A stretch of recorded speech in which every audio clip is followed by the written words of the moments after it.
Hi friends, എൻ്റെ YouTube ചാനലിലേക്ക് സ്വാഗതം. എല്ലാവരും സുഖമാണെന്ന് വിശ്വസിക്കുന്നു.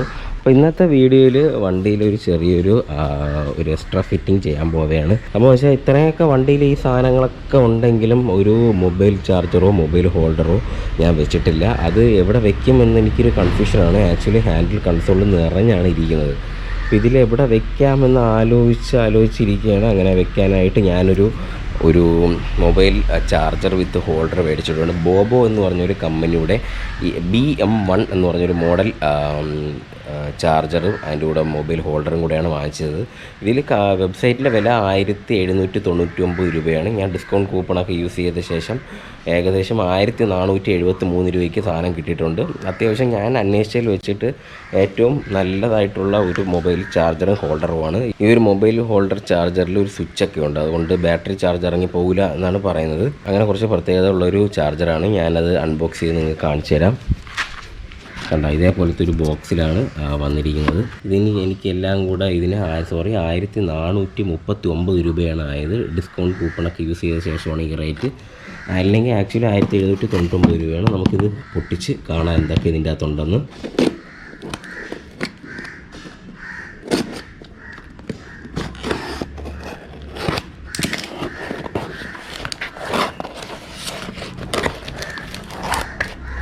ഇതാണ് അവർ അയച്ചു തന്നിട്ടുള്ള ആ ഒരു ബോക്സ്. ഇതിൻ്റെ അകത്ത് വേറെ ഒന്നുമില്ല. ഇത് നമുക്ക് മാറ്റി വയ്ക്കാം. ഇതിൻ്റെ അകത്ത് ബോക്സിൽ എന്തൊക്കെ ഉണ്ടെന്ന് എഴുതിയിട്ടുണ്ട്. പിന്നെ 1 വർഷം വാറണ്ടി എന്ന് എഴുതിയിട്ടുണ്ട്. വാട്ടർ പ്രൂഫ് പ്ലഗ്ഗാണ്. യൂണിവേഴ്സൽ ഫിറ്റാണ്. 360 ഡിഗ്രി റൊട്ടേറ്റ് ചെയ്യാൻ പറ്റും. അങ്ങനെ കുറച്ച് കാര്യങ്ങളൊക്കെ ഇതിൽ എഴുതിയിട്ടുണ്ട്. നമുക്ക് മാറ്റി വയ്ക്കാം. അപ്പോൾ ബോക്സ് നോക്കാം.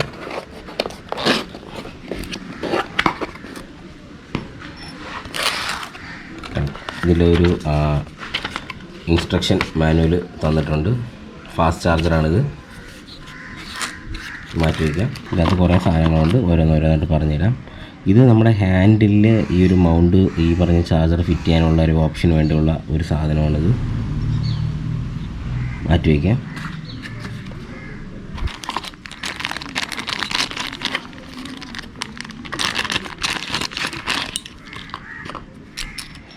പിന്നെ ഇത് നമ്മുടെ ഹാൻഡിലിൽ ഫിറ്റ് ചെയ്യാനുള്ള ഒരു നോബാണ്. പിന്നെ ഇതിൻ്റെ കൂടെ ഒരു സ്റ്റിക്കർ തന്നിട്ടുണ്ട്, ഒരു അലങ്കി തന്നിട്ടുണ്ട്. പിന്നെ ഇതിൻ്റെ അകത്ത് വെക്കാനുള്ള ഒരു ഫിറ്റിങ്സിന് വേണ്ടിയുള്ളൊരു സാധനം കൂടെ തന്നിട്ടുണ്ട്. ഇതാണ് നമ്മുടെ മെയിൻ യൂണിറ്റ്. കണ്ട, ബോബോ USB ചാർജർ, ക്വിക്ക് ചാർജ് 3 എന്നൊക്കെ ഇതിൽ എഴുതിയിട്ടുണ്ട്. കണ്ട, ഇവിടെ ഒരു നോബുണ്ട്. ഈ നോബ് നമ്മൾ അഡ്ജസ്റ്റ് ചെയ്യുന്നതിനനുസരിച്ച് ഇതിൻ്റെ അകത്തുള്ള ഒരു വിഡ്ത്ത് എക്സ്റ്റെൻഡ് ആവും. നമുക്ക് പല സൈസിലുള്ള മൊബൈൽ ഫോണൊക്കെ സാധനം ഇവിടെ വെക്കാൻ പറ്റും. എന്നിട്ട് നമുക്ക് ടൈറ്റ് ചെയ്ത് വെക്കാനായിട്ടൊക്കെ പറ്റും. അതാണ് ഇതിൻ്റെ ഉള്ള ഒരു ഫങ്ഷൻ. പിന്നെ ഇതിൻ്റെ ബാക്കിൽ നമുക്ക് പോകുമ്പോഴത്തേക്കും ഇവിടെ ഒരു സ്വിച്ചുണ്ട്. ഓഫാക്കാനും ഓണാക്കാനും ഉള്ളൊരു സ്വിച്ചുണ്ട്. കണ്ട, ഇവിടെ ഒരു USB പോർട്ടുണ്ട്. ഈ USB പോർട്ട് വഴിയാണ് നമ്മൾ ഫോണും ബാക്കിയുള്ള സാധനങ്ങളൊക്കെ ചാർജ് ചെയ്യുന്നത്. ഇത് അടയ്ക്കാനായിട്ടുള്ളൊരു വാട്ടർ പ്രൂഫ് കവറൊക്കെ ഇതിന് തന്നിട്ടുണ്ട്. അത് നമുക്കിത് അടച്ചു വയ്ക്കാൻ പറ്റും. പിന്നെ ഇതിനൊരു നല്ല നീളത്തിലൊരു കേബിൾ പോകുന്നുണ്ട്. കേബിളിൽ ഒരു ഫ്യൂസും കൂടെ കമ്പനി പ്രൊവൈഡ് ചെയ്യുന്നുണ്ട്. ഇവിടെ ഫ്യൂസ് ഇതാ കണ്ട, കമ്പനി ഒരു ഫ്യൂസ് പ്രൊവൈഡ് ചെയ്യുന്നുണ്ട്. കണ്ട, ഇൻ കേസ് എന്തെങ്കിലും ഷോർട്ട് സർക്യൂട്ട് വല്ല ആയാൽ ഫ്യൂസേ പോകത്തുള്ളൂ. അതിന് വേണ്ടിയാണ് എക്സ്ട്രാ ഒരു പ്രൊട്ടക്ഷന് വേണ്ടിയാണ് കമ്പനി ഈ ഒരു ഫ്യൂസ് പ്രൊവൈഡ് ചെയ്യുന്നത്. പിന്നെ അവർ അല്ലാതെ ഒരു എക്സ്ട്രാ ഒരു ഫ്യൂസും കൂടെ കമ്പനി തന്നിട്ടുണ്ട്. കൂടെ 2 ടാഗ്സും കൂടെ തന്നിട്ടുണ്ട്. എവിടെയെങ്കിലും കെട്ടിയൊക്കെ വെക്കാനായിട്ട് 2 ടാഗ്സും തന്നിട്ടുണ്ട്. ഇത്രയൊക്കെയാണ് ഇതിൻ്റെ അകത്തുള്ള ആ ഒരു പാക്കേജ്. എവിടെ ഫിറ്റ് ചെയ്യണം എന്ന് ഞാൻ തീരുമാനിച്ചിട്ടില്ല. ഹാൻഡിൽ ഈ പറയുന്ന മിറേഴ്സിൻ്റെ പൊസിഷനിൽ വെക്കാൻ പാടാണ്. കാര്യം വെച്ചാൽ ആൾറെഡി ഇവിടെ ഒരു GoProൻ്റെ ഒരു മൗണ്ട് ഇവിടെ വെച്ചിട്ടുണ്ട്. ഇവിടെ നിന്ന് വെക്കാൻ പറ്റത്തില്ല. ഇവിടെ മറ്റേ ചെയിൻ ലൂബിൻ്റെ ഒരു സിസ്റ്റം ഉള്ളതുകൊണ്ട് ഇവിടെ അത് വെക്കാൻ പറ്റത്തില്ല. ഹാൻഡിൽ തന്നെ ഏതെങ്കിലും ഒരു പോർഷൻ കണ്ടുപിടിക്കണം. ബാറ്ററി നിന്ന് ഡയറക്റ്റ് കൊടുത്താലും ചാർജ് ഇറങ്ങി പോകത്തില്ല. കാര്യം എന്ന് വെച്ചാൽ ഇവിടെ ഓണാക്കാനുള്ള ഓഫാക്കാനുള്ള ഒരു സ്വിച്ചുണ്ട്. പക്ഷേ പ്രശ്നം എന്ന് വെച്ചാൽ ചിലപ്പം നമ്മളിപ്പം ബാറ്ററിയിൽ നിന്ന് ഇത് കൊടുത്താലും ചിലപ്പോൾ ഇത് ഓണായിരുന്നാൽ ചിലപ്പോൾ നമുക്ക് മറന്നു പോകും, ചിലപ്പോൾ ചാർജ് ഇറങ്ങിപ്പോകാനുള്ള ചാൻസ് വളരെ കൂടുതലാണ്. അപ്പോഴത്തേക്ക് ഞാൻ വിചാരിക്കുന്നു ഒരു സ്വിച്ചും കൂടെ കൊടുത്തിട്ട് ഇത് കൊടുക്കാമെന്ന് വിചാരിച്ചു. അപ്പോൾ ഇഗ്നീഷൻ ഓണാക്കിയാൽ മാത്രമേ ഇതിൽ ചാർജ് വരത്തുള്ളൂ. അപ്പം ഇതും വേറെ 2 സാധനങ്ങളും കൂടെ വണ്ടിയിൽ ഫിറ്റ് ചെയ്യാനുണ്ട്. നമ്മൾ ആ ക്ലച്ച് ലിവർ പിടിക്കുന്നതിൻ്റെ ആ ഒരു ടൈറ്റ്നെസ് മാറാനായിട്ട് ഒരു പെർഫോമൻസിൻ്റെ ഒരു കൺസോൾ വെക്കുന്നുണ്ട്, ഇറിഡിയം സ്പാർക്ക് പ്ലഗ് ആക്കുന്നുണ്ട്, പിന്നെ ഇത് ഫിറ്റ് ചെയ്യുന്നുണ്ട്. അങ്ങനെ 3 പരിപാടിയും കൂടെ ഒന്നിച്ച് ചെയ്യാൻ വേണ്ടിയിരിക്കുകയാണ്. ഞാനിത് 3 പാർട്ടായിട്ടായിരിക്കും വീഡിയോ ഇടുന്നത്, ഒന്നും തോന്നരുത്. അപ്പോൾ ശരി, നമ്മളിത് വർക്ക്ഷോപ്പിൽ കൊണ്ടുപോയി വണ്ടി ഫിറ്റ് ചെയ്തിട്ട് വർക്കിംഗ് ആണെങ്കിൽ കാണിച്ചു തരാം. ഓക്കെ. അപ്പം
ഹായ് ഫ്രണ്ട്സ്, അപ്പോൾ നമ്മൾ ബോബോൻ്റെ ആ ഒരു മൊബൈൽ മൗണ്ട് ഇവിടെ വെച്ചിട്ടുണ്ട്.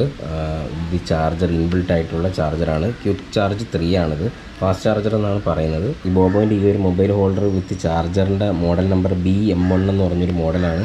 ഇതിൽ ബാക്കിൽ തന്നെ ഒരു വാട്ടർ പ്രൂഫ് ആയിട്ടുള്ള ഒരു ഓണാക്കാനുള്ള ഓഫാക്കാനുള്ള സ്വിച്ച് ഉണ്ട്. അതുകൊണ്ട് ഈ ഒരു വയർ ഡയറക്റ്റ് ബാറ്ററി കൊടുത്താലും കുഴപ്പമില്ല, ഇത് ഓഫാക്കി ഇട്ടാൽ മതി. പക്ഷേ ഞാനിത് ബാറ്ററിയിലല്ല കൊടുത്തത്, ഞാൻ നേരെ ഒരു ഇഗ്നീഷനിലാണ് കൊടുത്തിരിക്കുന്നത്. അപ്പോൾ ഓണാക്കിയാൽ മാത്രമേ ഇതിൽ സപ്ലൈ വരത്തുള്ളൂ. അപ്പം ഞാൻ അങ്ങനെ ഒരു സിസ്റ്റത്തിലാണ് ഇത് കൊടുത്തത്. പോരാത്തതിന് ഈ ഒരു ഇഗ്നീഷനിൽ നിന്ന് ഇതിന് വേണ്ടി ഒരു പ്രത്യേകം ഒരു സ്വിച്ചും കൂടെ ചെയ്തിട്ടുണ്ട്. അപ്പം ഈ ഒരു സ്വിച്ചും ഓണാക്കിയാൽ മാത്രമേ സപ്ലൈ വരത്തുള്ളൂ. ഞാൻ ചിലപ്പോൾ മറന്നു പോകും, ചിലപ്പോൾ ഇത് ഓഫാക്കാൻ മറന്നു പോകും. അതുകൊണ്ടാണ് ഞാൻ ഇങ്ങനൊരു സിസ്റ്റത്തിൽ കൊടുത്തത്. അപ്പോൾ എന്തായാലും നമ്മൾ കീ എടുക്കുന്ന സമയത്ത് ഇത് ഓഫാവും. അങ്ങനത്തെ ഒരു സിസ്റ്റത്തിലാണ് ചെയ്തത്. ഇത് ഇവിടെ ഇഗ്നീഷനിൽ വരുന്നൊരു വയർ ഷോർട്ട് ചെയ്ത് കൊടുത്തിട്ടാണ് ആക്ച്വലി ഈ ഒരു സിസ്റ്റം ചെയ്തത്. ഇതിൻ്റെ വയറിങ് കുറച്ച് കോംപ്ലിക്കേറ്റഡ് ആണ്. ഈ 2 വയറിന്ന് ഇഗ്നീഷൻ എന്ന് ഒരെണ്ണം കൊടുത്തിട്ടുണ്ട്, സ്വിച്ച് എന്ന് ഒരെണ്ണം കൊടുത്തിട്ടുണ്ട്. അങ്ങനെ കുറച്ച് കോംപ്ലിക്കേറ്റഡ് ആയിട്ടുള്ളതാണ്. പുറത്ത് നിങ്ങൾ ചെയ്യുന്നുണ്ടെങ്കിൽ നിങ്ങൾ ഈ ഒരു കണക്ഷൻ ഇഗ്നീഷനിലാണ് കൊടുക്കുന്നതെങ്കിൽ ഒരു മെക്കാനിക്കിൻ്റെ അവിടെ കൊണ്ടുപോയി കൊടുക്കുന്നതാണ് നല്ലത്. ഞാനിത് പറഞ്ഞു തന്നാൽ നിങ്ങൾക്ക് കുറച്ച് കൺഫ്യൂഷനാണ് ചെയ്ത്. കാര്യം വെച്ചാൽ ഒരുപാട് വയർ ഇതിൻ്റെ ഇടയിൽ പോകുന്നുണ്ട്. അതുകൊണ്ടാണ് ഇത് ചെയ്താൽ കറക്റ്റ് കാണാൻ പറ്റാത്തതുകൊണ്ടാണ് ഞാനത് വീഡിയോ എടുക്കാത്തത്. ഈ ഇഗ്നീഷൻ ഓണാക്കിയാൽ മാത്രമേ ഇതിലോട്ട് സപ്ലൈ വരത്തുള്ളൂ. എന്നിട്ട് ഇതും ഓണാക്കിയാൽ മാത്രമേ ഇതിൽ സപ്ലൈ വരത്തുള്ളൂ. ഇത് ഓഫ് ചെയ്യുമ്പോഴത്തേക്കും സ്വാഭാവികമായിട്ടും ഇതിലോട്ടുള്ള സപ്ലൈ കട്ട് ഓഫ് ആവും. ജസ്റ്റ് കാണിച്ചു തരാം, നമ്മുടെ മൊബൈൽ വെച്ച് ജസ്റ്റ് കാണിച്ചു തരാം. ഇത് ആക്ച്വലി 360 ഡിഗ്രിയിൽ വേണമെങ്കിലും കറക്കാൻ പറ്റും. പറയുന്നത് നമ്മൾ ഫോൺ ചാർജ് ചെയ്ത ശേഷം ഈ സ്വിച്ച് ഓഫ് ചെയ്യുമെന്ന് ഉറപ്പുള്ളവർക്ക് ഡയറക്റ്റ് ബാറ്ററി പിടിച്ചത് കൊടുത്താൽ മതി. ഞാൻ ചിലപ്പോൾ ഓഫ് ചെയ്യാൻ മറക്കുമെന്ന് എനിക്കൊരു സംശയം ഉള്ളതുകൊണ്ടാണ് ഞാനത് ഇഗ്നീഷനിലോട്ട് കൊടുത്തത്. നമ്മൾ മൊബൈൽ വെക്കാനായിട്ട് ഈ ഒരു സ്ക്രൂ ജസ്റ്റ് കറക്കണം. അപ്പം ഇതിൻ്റെ അകത്തുള്ള ആ ഒരു വിഡ്ത്ത് കൂടും. എന്നിട്ട് നമ്മുടെ ഫോൺ ജസ്റ്റ് ഫോൺ വെച്ച ശേഷം ജസ്റ്റ് ഒന്ന് ടൈറ്റ് ചെയ്യും. എന്നിട്ട് ഇതിൻ്റെ താഴെയാണ് ഇതിൻ്റെ കേബിള് കണക്റ്റ് ചെയ്യാനുള്ള USB പോർട്ട് വരുന്നത്. ഈ ഒരു പോർട്ടിൽ നമ്മൾ കേബിൾ കൊടുക്കും. കേബിൾ കൊടുത്തിട്ടുണ്ട്. മറ്റേ അറ്റം ഇതിലും കൊടുത്തിട്ടുണ്ട്. ഈ ഒരു സ്വിച്ച് കണ്ടോ, ഈ ഒരു സ്വിച്ച് താഴോട്ട് ഓഫും മുകളിലോട്ട് ഓണുമാണ്. ഞാനിപ്പോൾ ഓഫ് ചെയ്തിട്ടിരിക്കുന്നതാണ്. ഈ ഒരു സൈഡിലത്തെ ഈ സ്വിച്ചും ഓഫ് ആക്കിയിട്ടുണ്ട്. ഞാൻ ഇഗ്നീഷൻ ഓൺ ആക്കിയിട്ടും സപ്ലൈ വരുന്നില്ല. ഞാൻ ഈ ഒരു മൊബൈൽ ഹോൾഡറിൻ്റെ ബാക്കിലുള്ള സ്വിച്ച് ഓൺ ആക്കിയിട്ടുണ്ട്. എന്നിട്ടും ചാർജ് കയറുന്നില്ല. കണ്ട, ഈ ഒരു സ്വിച്ചും കൂടെ ഓൺ ആക്കിയാൽ മാത്രമേ ചാർജ് കയറുന്നുള്ളൂ. ഓണാക്കിയുമ്പോൾ മാത്രമേ ഇതിൻ്റെ അകത്ത് ചാർജിങ് കാണിക്കത്തുള്ളൂ. ഞാൻ ജസ്റ്റ് ഒന്ന് ഓഫ് ചെയ്യുമ്പോഴത്തേക്കും സപ്ലൈ ഓഫ് ആവും. ജസ്റ്റ് ഓണാക്കി വീണ്ടും ചാർജിങ് കയറുന്നുണ്ട്. ഇത് ഓഫ് ചെയ്താലും ഓഫ് ആവുന്നുണ്ട്. ഇതിൻ്റെ ഈ ബാക്കിൽ ഈ മൊബൈൽ ഹോൾഡറിൻ്റെ ബാക്കിലുള്ള ആ ഒരു സ്വിച്ചും ഓഫ് ചെയ്താലും ഓഫ് ആവുന്നുണ്ട്. അത് ഓണാക്കി ജസ്റ്റ് ഇപ്പോൾ ഇട്ടിട്ടുണ്ട്. അത് ഓഫാക്കാനും ഓണാക്കാനും ഇതിൻ്റെ ഇടയിൽ ഓണാക്കാനും കുറച്ച് ബുദ്ധിമുട്ടാണ്. പക്ഷേ ഈ ഒരു സ്വിച്ച് വെച്ച് ഓഫാക്കാനും ഓണാക്കാനും എളുപ്പമാണ്. അങ്ങനെ സിസ്റ്റമായിട്ട് കൊടുത്താണ്. എൻ്റെ ഒരു സൗകര്യത്തിനാണ് ഞാൻ കൊടുത്തത്. അങ്ങനെ നിങ്ങൾ ചെയ്യണമെന്നില്ല. ഡയറക്റ്റ് ബാറ്ററിയിൽ പിടിച്ച് കൊടുത്താലും മതി. ഈ ഒരു ചാർജർ ഫാസ്റ്റ് ചാർജിങ് എന്നാണ് കമ്പനി പറയുന്നത്. നേരത്തെ ഒരു 48% ഉണ്ടായിരുന്നു. ഇപ്പോൾ 49%. പെട്ടെന്ന് 1% കൂടിയിട്ടുണ്ട്. അപ്പോൾ ഇത് ഫാസ്റ്റ് ചാർജിങ് ആയിരിക്കും. ഇത് ആക്ച്വലി നല്ലൊരു ചാർജറാണ്. ഇപ്പം മാർക്കറ്റിൽ അവൈലബിൾ ആയിട്ടുള്ള നല്ല ക്വാളിറ്റിയുള്ള ഒരു ചാർജർ തന്നെയാണിത്. ഇത് ബോബോ എന്ന് പറഞ്ഞ കമ്പനിയാണ്. 1439 രൂപയായി ഒരു ഡിസ്കൗണ്ട് കൂപ്പൺ കൊടുത്തിട്ടാണ് എനിക്ക് ഈ 1439 രൂപയ്ക്ക് കിട്ടിയത്. ആക്ച്വലി ഇതിൻ്റെ റേറ്റ് വന്ന് 1799 രൂപയാണ്. WS20 എന്ന് പറഞ്ഞ ഒരു കൂപ്പൺ കോഡ് യൂസ് ചെയ്താൽ മതി. 20% ഡിസ്കൗണ്ട് കിട്ടും. എത്ര നാൾ കിട്ടുമെന്ന് അറിഞ്ഞുകൂടാ. നിങ്ങളും കൂടെ ഒന്ന് ട്രൈ ചെയ്ത് നോക്കുക. ആരെങ്കിലും വാങ്ങിക്കുന്നെങ്കിൽ ഞാൻ ഈ ഒരു മോഡലിൻ്റെ ലിങ്ക് ഞാൻ താഴെ ഡിസ്ക്രിപ്ഷൻ ബോക്സിൽ കൊടുത്തിട്ടുണ്ടാവും. പിന്നെ വേറെ പറയാനുള്ളതെന്ന് വെച്ചാൽ ഈ ഒരു കേബിൾ ആക്ച്വലി ഒറിജിനൽ കേബിളാണ്. അത് കുറച്ച് നീളം കൂടുതലായതുകൊണ്ട് കുറച്ച് ബുദ്ധിമുട്ടാണ്. ചെറിയൊരു 15 സെൻറ്റിമീറ്റർ ആയിട്ടുള്ള ഒരു കേബിൾ യൂസ് ചെയ്യുന്നതാണ് നല്ലത്. അല്ലെങ്കിൽ ഇത്രയും ഒരു വലിയൊരു കേബിൾ നമുക്കൊരു ബാധ്യതയാണ് ആക്ച്വലി. നമുക്ക് ലൂസ് ചെയ്യാനാണെങ്കിൽ ഇത് തിരിച്ചാൽ മതി. ലൂസ് ചെയ്യാം, ടൈറ്റ് ചെയ്യാം. നമുക്ക് വേണമെങ്കിൽ ഇപ്പം എവിടെയെങ്കിലും നിർത്തി ബോറടിക്കുമ്പോഴത്തേക്കും സൈഡ് തിരിച്ചു വെച്ച് നോക്കുവാണെങ്കിൽ ഇരുന്ന് സിനിമയൊക്കെ കാണാം. ആക്ച്വലി ഇത് നാവിഗേഷനാണ് ഞാൻ യൂസ് ചെയ്യാനായിട്ട് ഇരിക്കുന്നത്. അല്ലെങ്കിൽ GPS മൗണ്ട്, ഇതിൻ്റെ ഒരു GPS മൗണ്ടുണ്ട്. GPS മൗണ്ടിൻ്റെ മോഡലും ഈ ഒരു മൊബൈൽ മൗണ്ട് നമുക്ക് സെറ്റ് ചെയ്യാം. മൾട്ടിപ്പിൾ ആയിട്ടുള്ള യൂസ് ആയിട്ടുള്ള ഇതാണ്. ഇത് വേണമെങ്കിൽ ഈ ഒരു മൗണ്ട് വേണമെങ്കിൽ നമുക്ക് ഈ മിററിൽ വേണമെങ്കിൽ സെറ്റ് ചെയ്യാം. അങ്ങനത്തെ ഒരു എക്സ്ട്രാ ഒരു മൗണ്ടും കൂടെ അവർ തന്നിട്ടുണ്ട്. മിററിൽ സെറ്റ് ചെയ്യാനായിട്ടുള്ള മൗണ്ടും കൂടെ തന്നിട്ടുണ്ട്. അങ്ങനെ ഈ ഒരു വിലയിൽ അത്യാവശ്യം കൊള്ളാം. അപ്പം നിങ്ങളൊക്കെ ജസ്റ്റ് ഒന്ന് വാങ്ങിച്ചു നോക്ക്. നല്ലൊരു ഇതാണ്. വയറിങ് സൂക്ഷിച്ചും കണ്ടൊക്കെ ചെയ്യണം. ഇതിൻ്റെ ഈ ചാർജറിൻ്റെ വയർ ഡയറക്റ്റ് ബാറ്ററിയിൽ കൊടുത്താലും കുഴപ്പമൊന്നുമില്ല. ഈ സ്വിച്ച് ഓഫാക്കാൻ മറക്കാതിരുന്നാൽ മതി. പിന്നെ ഇതിൻ്റെ ഇടയിൽ ഫ്യൂസും കൂടെ ഉള്ളതുകൊണ്ട് എന്തെങ്കിലും ഷോർട്ടായി പോയാലും ഫ്യൂസേ പോകത്തുള്ളൂ. വേറെ വലിയ ഇഷ്യൂസൊന്നും ആവത്തില്ല. ഈ വീഡിയോ നിങ്ങൾക്ക് ഉപകരിക്കുമെന്ന് വിശ്വസിച്ച് വീഡിയോ ഇഷ്ടപ്പെട്ടാൽ ജസ്റ്റ് ഒന്ന് സബ്സ്ക്രൈബ് ചെയ്യണം. സബ്സ്ക്രൈബ് ചെയ്യുന്നൊരു കൂടെയുള്ള ബെല്ലൈക്കൻ ക്ലിക്ക് ചെയ്യാൻ മറക്കരുത്. ബെല്ലൈക്കൻ ക്ലിക്ക് ചെയ്താൽ മാത്രമേ ഞാൻ തുറന്നുള്ള വീഡിയോസ് നോട്ടിഫിക്കേഷൻ അറിയാൻ പറ്റത്തുള്ളൂ. അപ്പോഴത്തേക്കും പിന്നെ ഒരു ലൈക്കും കൂടെ ഒന്ന് തന്ന് സഹായിച്ചാൽ വളരെ ഉപകാരമായിരുന്നു. ഇഷ്ടപ്പെട്ടാൽ മാത്രമേ ലൈക്ക് ചെയ്താൽ മതി. അപ്പം വേറെ പ്രത്യേകിച്ച് വേറെ ഒന്നും പറയില്ല. കുറേ മോഡിഫിക്കേഷനും അപ്ഗ്രേഡ്സൊക്കെ ഇതിൽ ചെയ്തിട്ടുണ്ട്. എല്ലാം കൂടെ ചേർത്ത് ഞാനൊരു വീഡിയോ ഇടുന്നുണ്ട് ഉടനെ. അപ്പം പ്രത്യേകിച്ച് വേറെ ഒന്നും പറയില്ല. അപ്പോൾ അടുത്തൊരു വീഡിയോ ആയിട്ട് നിങ്ങളുടെ മുമ്പിൽ വരുന്നവരെ good bye from Jithin. Tata.